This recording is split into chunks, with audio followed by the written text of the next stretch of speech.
Today we will study about the contractures. ठीक है कि कॉन्ट्रैक्चर्स फॉर्म कैसे होते हैं और कॉन्ट्रैक्चर मूवमेंट को कैसे लिमिट करते हैं और इनकी टाइप्स क्या क्या होती हैं। तो सबसे पहले हम इसकी डेफिनेशन डिस्कस करते हैं। अब बेसिकली जो कॉन्ट्रैक्चर होती है ये अडैप्टिव शॉर्टनिंग होती है। अडैप्टिव शॉर्टनिंग किसकी होती है? मसल टेंडन यूनिट की, या कोई भी सॉफ्ट टिश्यूज जो जॉइंट को क्रॉस करें या जॉइंट को सराउंड करे हैं उनमें। ठीक है, अडैप्टिव शॉर्टनिंग हो जाती है। अब इसके रिजल्ट में क्या होता है, हमारे पास जो है वो सिग्निफिकेंट रेजिस्टेंस प्रोड्यूस होती है to the passive and active stretch, और जो लिमिट करती है रेंज ऑफ मोशन को, जिसकी वजह से जो फंक्शनल एबिलिटीज़ हैं वो कॉम्प्रोमाइज़ हो जाती हैं।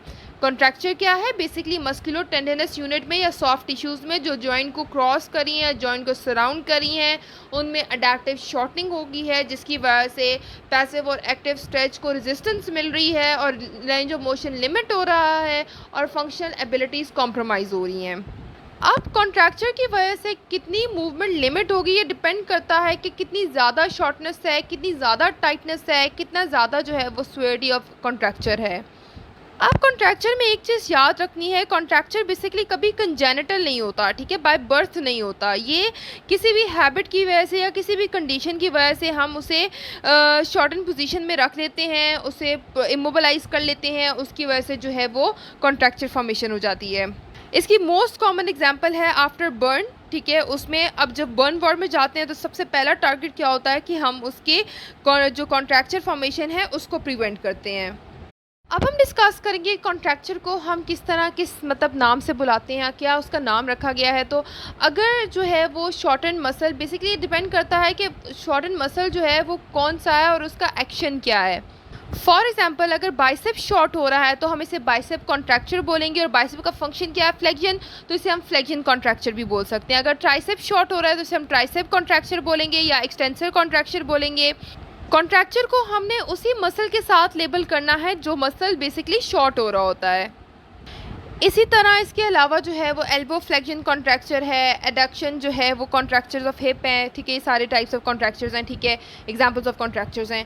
ठीक है, अब कॉन्ट्रैक्चर और कॉन्ट्रैक्शन में फ़र्क क्या है? अब कॉन्ट्रैक्चर जो है वो बेसिकली अडैप्टिव शॉर्टनिंग है मसल टेंडन यूनिट की, लेकिन कॉन्ट्रैक्शन जो है वो बेसिकली मूवमेंट, फिजियोलॉजिकल मूवमेंट की वजह से मसल जो है वो शॉर्ट हो रहा होता है। अब ये इस डायग्राम में शो हो रहे हैं पोस्ट बर्न कॉन्ट्रैक्चर्स। ठीक है, फिर आगे जो ड्यूपरेटिन कॉन्ट्रैक्चर्स हैं वो ग्रेड 1 में कैसा होता है, ग्रेड 2 में कैसा होता है, ग्रेड 3 में कैसा होता है, वो शो हो रहा है।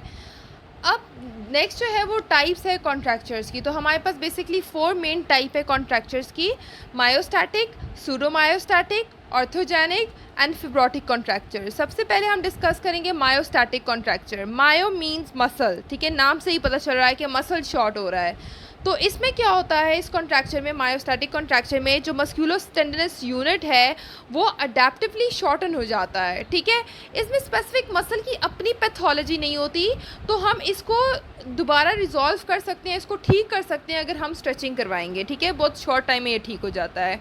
ठीक है, फॉर एग्जांपल अगर हमारे पास कॉन्ट्रैक्चर है बाइसेप में, हमने बाइसेप को इमोबलाइज रखा हुआ है और उसकी वजह से वो कॉन्ट्रैक्चर बन गया, उसमें मसल अडेप्टिव मसल शॉर्टनिंग हो गई है बाइसेप की, तो इस पर बाइसेप की अपनी पैथोलॉजी की वजह से नहीं शॉर्टनिंग हो रही, तो हम जब इसकी स्ट्रेचिंग करवाएंगे तो ये हमारे पास कॉन्ट्रैक्चर रिजॉल्व हो जाएगा। ठीक है, the second one is that is pseudomyostatic contracture. ठीक है, pseudo mean false, myo mean muscle. ठीक है, अब इसका जो कॉन्ट्रैक्चर है इसमें क्या होता है, बेसिकली मसल की जो टेंशन है वो इंक्रीज़ हो जाती है, हाइपरटोनिसिटी हो जाती है, टोन इंक्रीज़ हो जाती है। ये स्पासिसिटी में होता है या रिजिडिटी में होता है। अब बेसिकली ये एसोसिएटेड है हमारे पास सेंट्रल नर्वस सिस्टम के, बेसिकली कोई इशू हो उसकी वजह से, या स्पाइनल कॉर्ड इंजरी हो या ट्रॉमेटिक ब्रेन इंजरी हो। अब बेसिकली इसमें होता क्या है कि ब्रेन को सिग्नल चाह रहे होते हैं एक्साइटेशन के। ठीक है, जिसकी वजह से उसकी टोन इंक्रीज़ हो रही होती है। अगर हम इन सिग्नल्स को इनहिबिट कर दें तो उसकी वजह से टोन जो है वो डिक्रीज़ हो जाएगी। द थर्ड वन इज ऑर्थोजेनिक और पेरी आर्टिकुलर कॉन्ट्रैक्चर, जो बेसिकली एडिशंस की वजह से हो जाती है, या साइनोवियल पॉलिफ्रेशन हो, या हमारे पास जॉइंट डिफ्यूजन हो जाए, इरेगुलरिटी हो जाए आर्टिकुलर कार्टिलेज में, ऑस्टियोफाइट्स फॉर्मेशन हो जाए जो रिस्ट्रिक्ट करी हो normal arthrokinematic of the joint, basically osteoporosis या ऑस्टियोआर्थराइटिस, उन कंडीशन, रूमेटॉइड आर्थराइटिस, उन कंडीशन में हमारे पास ऑर्थोजेनिक और पेरी आर्टिकुलर कॉन्ट्रैक्चर्स बन जाते हैं। ठीक है, जिनमें एडिशन वगैरह हो, साइनोवियल पॉलिफ्रेशन वगैरह हो। Last one that is a fibrotic contractures और इरिवर्सिबल कॉन्ट्रैक्चर्स। अब फिब्रोटिक कॉन्ट्रैक्चर्स तब होते हैं जब हमारे पास फाइब्रस चेंज आ जाए कनेक्टिव टिश्यू में, मसल में के, या पेरी आर्टिकुलर स्ट्रक्चर्स के। ठीक है, अब इन चेंज की वजह से जो हमारे पास रेंज ऑफ मोशन है वो हमारे पास डिक्रीज़ हो जाता है और कॉन्ट्रैक्चर जो है वो फॉर्म हो जाता है। अब इसको हम स्ट्रेच कर सकते हैं फाइब्रोटिक कॉन्ट्रैक्चर्स को और इसकी रेंज ऑफ मोशन को इंक्रीज़ कर सकते हैं, लेकिन ऑप्टिमल टिश्यू की जो लेंथ है वो रीएस्टेब्लिश करना, वो गेन करना, वो इम्पॉसिबल होता है। At the last but not least, important questions for FUIC students are mentioned in description box. Thank you. Please subscribe my channel, like my video and also share it. Thank you.